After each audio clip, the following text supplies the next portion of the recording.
Hello, welcome back to another episode of Football 360 today. We're doing lots of these and we're absolutely loving it during the World Cup. David Weiner with you. Joined today again by Trent Sainsbury. Great to see you, Trent, back in Central Coast, back in Australia. Thanks for your time today. How are you enjoying the World Cup?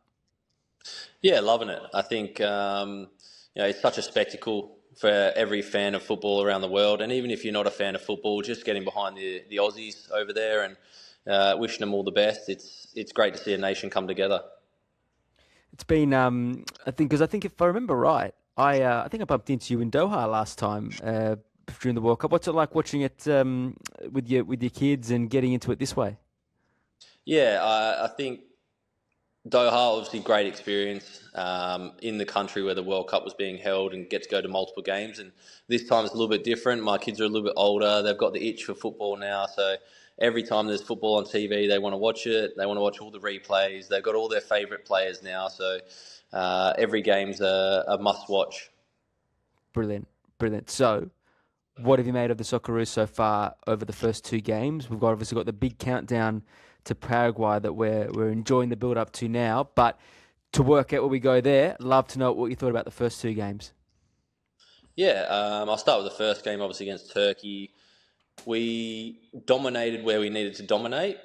It wasn't possession-wise. It wasn't shots at target, shots on goal. It was clearances and blocking shots. I think that was our game plan.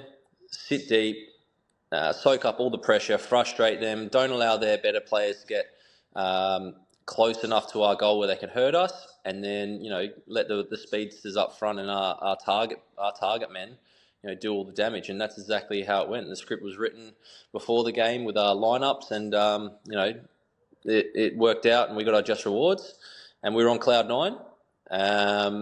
Come on to the second game. I think the build-up was a little bit more of a grudge match against America because of all the comments that had been made in the media. The plan didn't really go to plan, or the way I think the coaching staff envisioned it. It was a little bit surprising, the selections. I mean, they were surprising in the first game, but they worked out a treat. Not so much in the second game. It looked like there was a lack of cohesion, I guess you could say, between the team. Second half, boys came out, and that was the version of Australia I think everyone was expecting in the first. And we looked really dangerous. Yeah, just didn't go to plan. But, in the World Cup games, not everything's going to go your way, and not everything's going to go to plan. And you've got to give credit to America. They played fantastic in that first 45. I don't know if it was I think it was a mix of them looking really good and playing really well and us not performing to our best.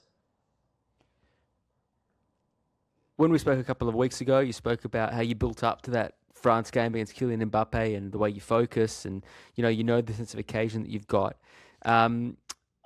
All different World Cup games throw up different experiences. When say the Turkey game where they knew they were going to absorb all that ball, sitting, taking on that defensive work, what is that like when you have to have that responsibility as a centre-back? Those three guys, I think we call them the brick wall or something like that when we were talking about it. How do you approach it? What is it like when the possession stats, we've all seen them. What's it like when you have that role and responsibility that it's on you for that 90 minutes? It makes it crystal clear that your roles and responsibilities are set in stone. You know your job. There is no ifs and buts. There's no grey area. So you can fully focus on what's coming at you.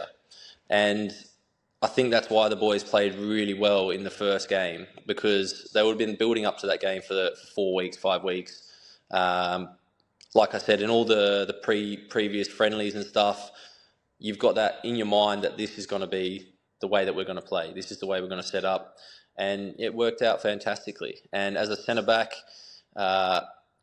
having it simple as possible, make your clearances, make your blocks. We're going to be sitting deep, so there's nothing really going in behind you.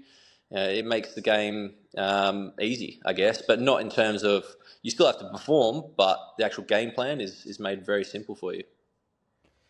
How much is that complicated? So we've seen a lot of the punditry over the last week. Keen for more on your thoughts on it. When the lineup is as surprising it was in the second game with those extra changes, what's it like in the dressing room? Is it an unwritten rule? Okay, hang on, we haven't got Aaron Kun today.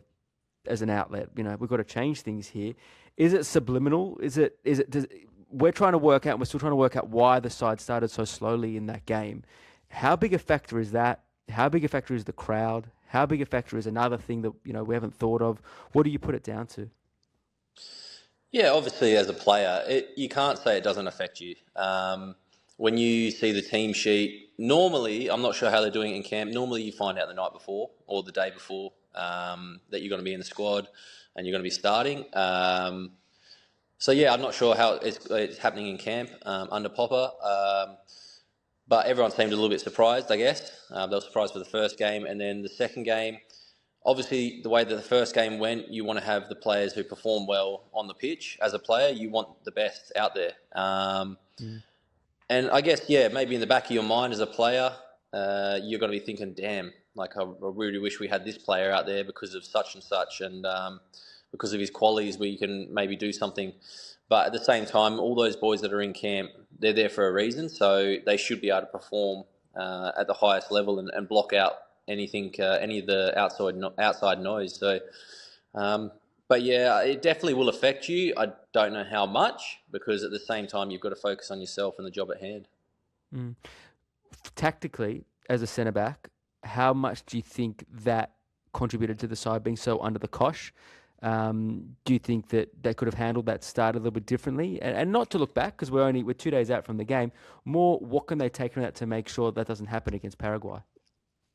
Yeah, it was a bit surprising to see us in the first game sit so deep against Turkey when I feel like America is just as dangerous as Turkey in terms of the players and the quality they have, maybe even more so because they have it all over the park, whereas Turkey was more in the three-man sort of world-class players. So I was a little bit surprised that we sort of pushed up and tried to press America a little bit more than we did against Turkey. We've got such a great defensive unit when we're sitting deep and absorbing pressure, and then we've got the really fast, rapid boys up front. So, yeah, I was a little bit surprised by that. Leading into the Paraguay game, I think the boys will be, obviously they're going to be ready. Physically, I don't think there's going to be any problem for the players because the lead up is going to be so long. It's just going to be bouncing back from a defeat that probably will hurt a little bit more, knowing that the second half was so good, and if we had to produce that for 90, we could have got something and almost cemented our place already.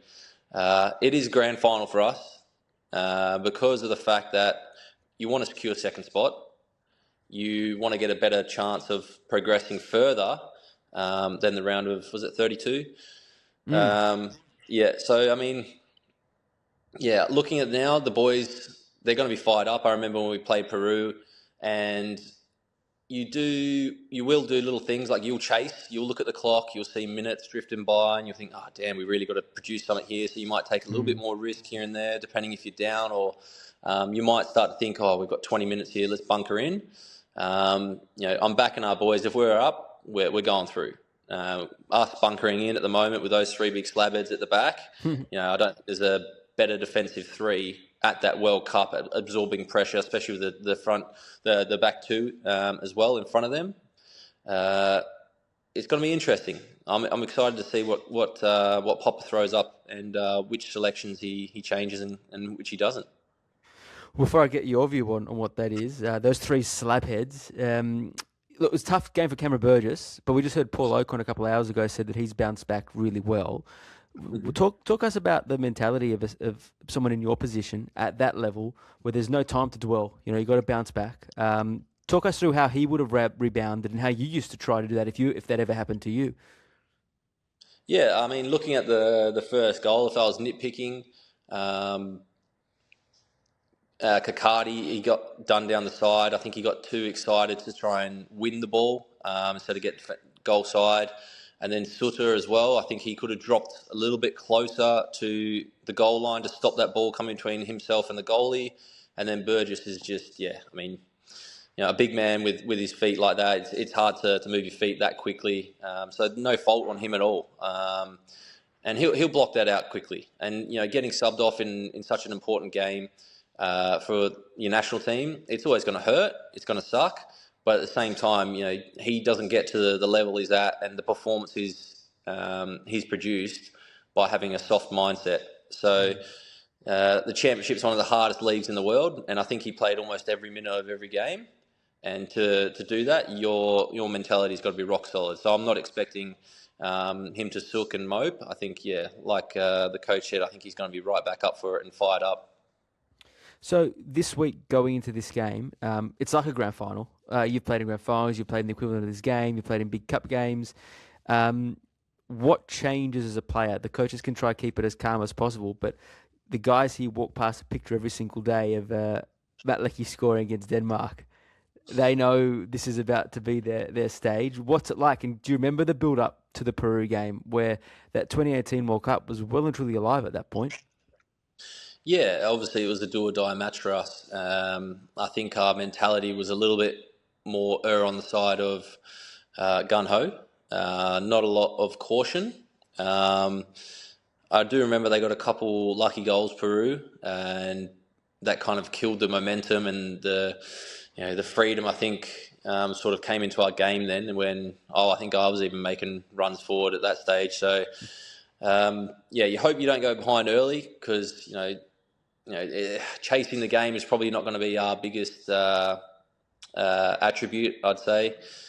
We're better when we can bunker in and hit on the counter. So hopefully it goes to plan. I know the build-up for the boys is going to be very focused, laser sharp, and treat it like a final. This is do or die, and then don't worry about anything after that. Just let's make sure we get through. Let's make sure we do it, put our best foot forward, win this game, rock solid, and perform the way that we know we can perform. How, in reality, for those who haven't been inside a dressing room, is it a sense of normalcy? Do the boys know? You're like, how do things change when it's a week like this? I don't think much changes in terms of routine. Maybe there'll be a few extra talks. Maybe the older boys will bring everyone in together without the coaching staff and just sort of reiterate the importance of the game. That's the leadership that they've got in that team now is fantastic. So I wouldn't be surprised if that happens. And then, Popper being on the stage that he's been on as a player, he'll know what it's all about. So I'm sure he's going to have the boys fired up throughout the week. But also he's going to have them, not going over the top. He's going to have them primed and ready. So as soon as that whistle goes and they've stepped over that white line, the boys, there's no doubts in their mind that they're going to go out there and win the 3 point. Because I believe that 3 points, because I believe that they can do that. Who do you think will walk out in the 11 for this one? Who do you think, but also if it was up to you, what do you think is the way to go to make sure we, as you said, we're scoring first, we're starting well? Oh, if it was up to me, mate, I'd be starting centre back. First week of pre-season, that's impressive. No, I don't think he's going to change the goalkeeper, Beachy. I think he'll stay. I think he's pretty much cemented his spot and favour with Popper at this moment. But football's a funny game. You just never know. Your national team shirt is never guaranteed. It doesn't matter who's in charge. You could have your father-in-law in charge and you might not even make the squad. I know all too well about that. But I believe Beachy will start. Taliano right. Back three, I don't think they'll change. I think he'll keep Burgess. Yep. And I think he'll go Boss, obviously left. The middle is where I think there could be some new energy injected into the team. I think maybe Irvine might start alongside Engsler. Irakunda's got to start, I think. Or Irakunda, Toure, and Volpato. I think those three have got to start if we really want to do some damage to the Paraguay defence. Yeah, interesting. It's the talk today that Paul Ocon tried to explain to everyone, because obviously that's what everyone's talking about, is why, if they're your best three players in attack, why aren't you starting them? Or Metcalf was talking about, that maybe they don't have 90 minutes in them, they're managing tactically, physically. But again, going back to that idea of when you're in the sheds and you know what your best 11 is that mentality of, like, this is a grand final. Like, if we're not in a commanding position after 60 minutes, we're under stress. As a Yeah. player, when you're waiting for that team sheet, are you kind of hoping that's the 11 that comes out? Yeah, I think obviously you want to see your name first on there. Besides that, That's first. obviously, if you're Yeah, involved. first and foremost. But like I just said, I named my team putting it out there on the park, who I think would be out there, and I completely forgot about Metcalf. And then I'm thinking, man, would I change Volpardo for Metcalf? So we've got squad depth. We've got players that can produce. We've got different types of players as well. Like Hustic is way more creative than most of the midfielders that we've got. Mm. Irukunda and Toure, speed to burn. So there's all different types of characters in that squad. I think getting them all to gel together is obviously the hardest part, and Popper's done a great job of that over these friendlies about requiring depth in squad. He's done that.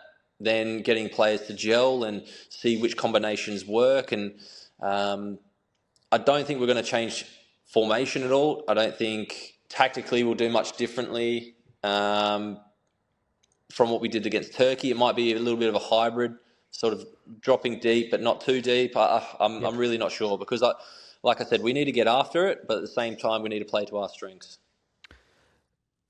Now that you remembered Metcalf, who gets the verdict in your 11? I think Metcalf's got to start, Yeah. and then see how it's going at half time. If we're up, hold off a little bit. Yeah,